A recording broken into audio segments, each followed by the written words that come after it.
le bulletin sur Fraternité. Très heureuse de vous savoir nombreux à prendre le rendez-vous du tout premier numéro du bulletin d'information de cette nouvelle semaine. Dans les titres de cette édition, les travaux de la phase B du projet asphaltage ont effectivement démarré ce lundi dans la commune de Parakou. Le maire Inoussa Zimé-Chabi est allé donner le coup d'envoi des travaux ce lundi 5 août 2024. Vous en aurez les détails dans un instant.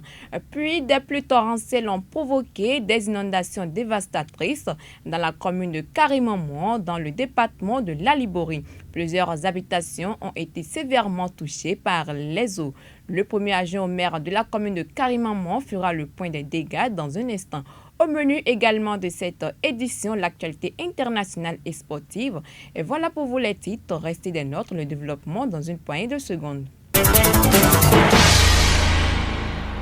Mesdames, Mesdemoiselles et Messieurs, bonsoir. Merci de nous préférer pour vous informer.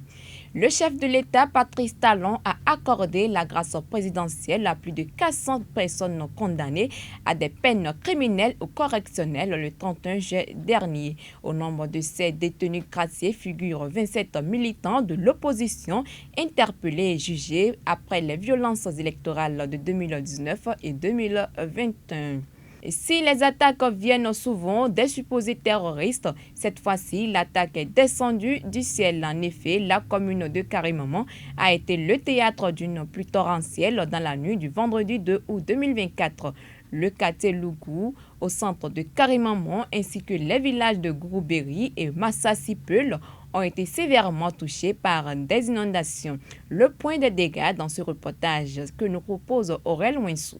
Au moins 200 ménages et 900 personnes touchées. C'est le bilan des dégâts causés par une inondation enregistrée dans la commune de Karimamouan suite à des fortes pluies. Il s'agit des pluies torrentielles qui se sont abattues sur la localité dans la nuit du vendredi au samedi, causant des sinistrés. Selon le bilan dressé par le premier adjoint au maire de la commune, on dénombre dans le lot des victimes femmes en état de grossesse, enfants de 0 à 5 ans, ainsi que des hommes et des animaux. Plusieurs cases ont été également endommagées, explique l'invité du grand direct de l'information de ce lundi sur Fraternité FM. Il faut dire que cette pluie diluvienne a occasionné assez de dégâts matériels. Plusieurs habitations sont détruites complètement et les populations sont dans la détresse totale parce que nous avons enregistré assez de sans-abri, assez de personnes déplacées. Heureusement, nous pouvons nous réjouir du fait que jusqu'à l'heure où nous parlons, nous n'avons pas encore enregistré des cas de perte en vie humaine. En termes de bilan, je dirais que à l'heure où nous parlons, nous avons déjà une idée.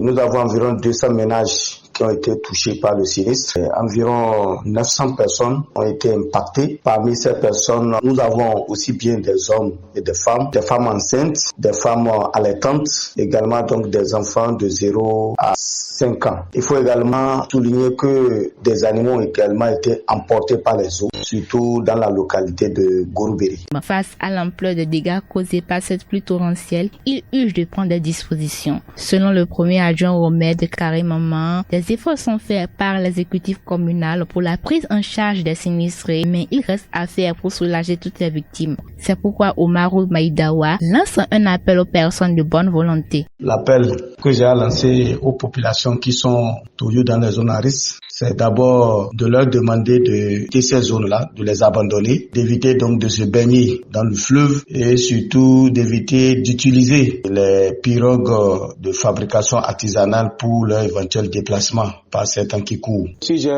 un appel au gouvernement, aux différents partenaires, c'est vraiment de venir en aide aux populations sinistrées. Puisque comme je l'ai dit, ces populations ont pratiquement perdu tout. Donc vous imaginez une habitation complètement détruite, quel est le coût? Donc et il y en a plusieurs. Je voudrais vraiment que ça soit le gouvernement, que ça soit les partenaires, que les gens puissent vraiment comprendre et qu'ils viennent très rapidement en appui à ces sinistrés, donc afin de les soulager.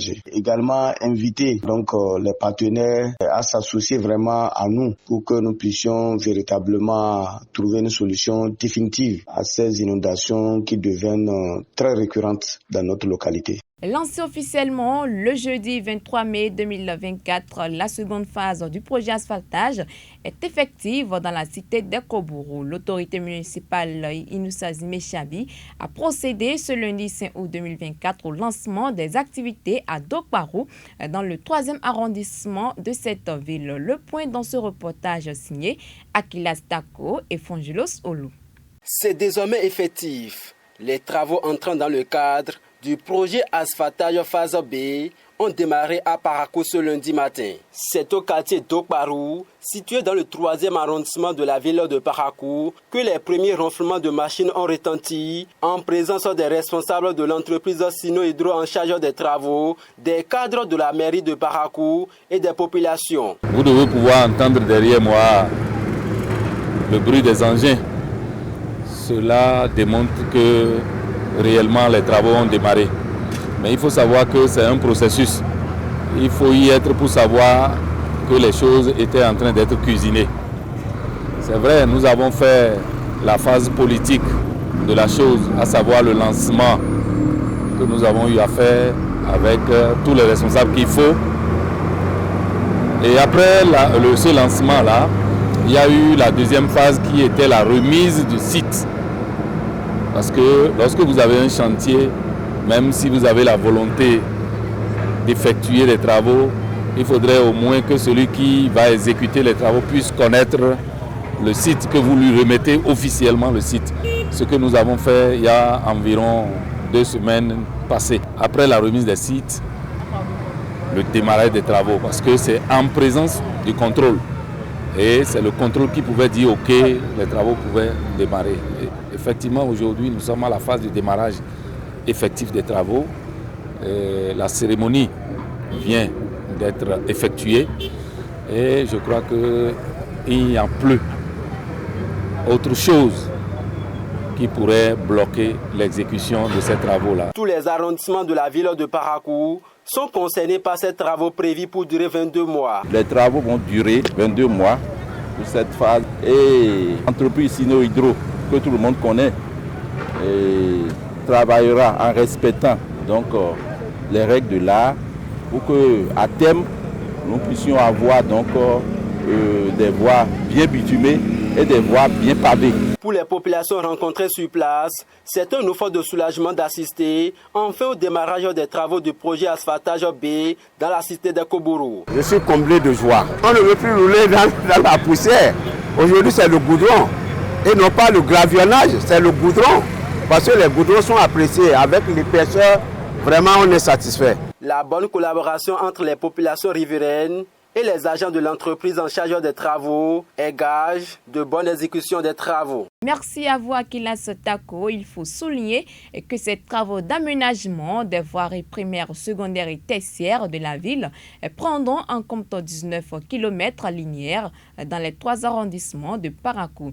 Dans le cadre de cette phase, il est également prévu un plan d'assainissement des eaux fluviales dans cette ville. Et place à présent aux nouvelles internationales avec Lucas Okuidjo.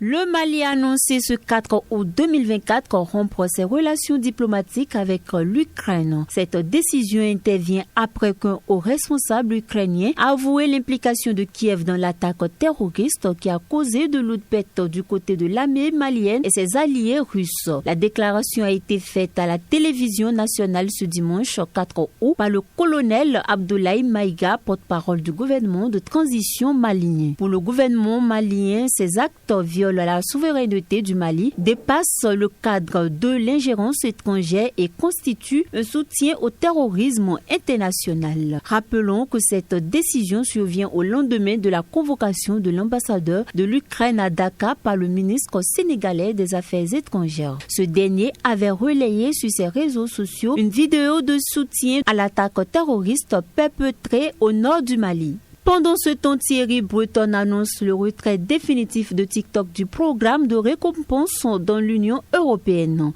Cette décision intervient après 4 mois de tractations entre ByteDance et la Commission européenne au sujet de la version TikTok Lite. C'est une annonce aux accents de victoire faite ce lundi 5 août. D'après le commissaire européen au marché intérieur, le géant chinois ByteDance s'est engagé à retirer définitivement de l'Union européenne la fonction controversée de son application TikTok Lite version allégée de TikTok qui récompense les utilisateurs pour le temps passé devant les écrans. Arrivé discrètement en France en avril, ce système de points virtuels convertibles en bons d'achat Amazon ou PayPal avait fait l'objet de vives réactions de la part de Bruxelles. Merci Lucrèce pour ces informations. On installe Noris Adagbe, c'est pour l'actualité sportive. Bonsoir Noris, on démarre par les Jeux Olympiques Paris 2024. La béninoise Noélie Yarigo éliminée en demi-finale du 800 mètres dames.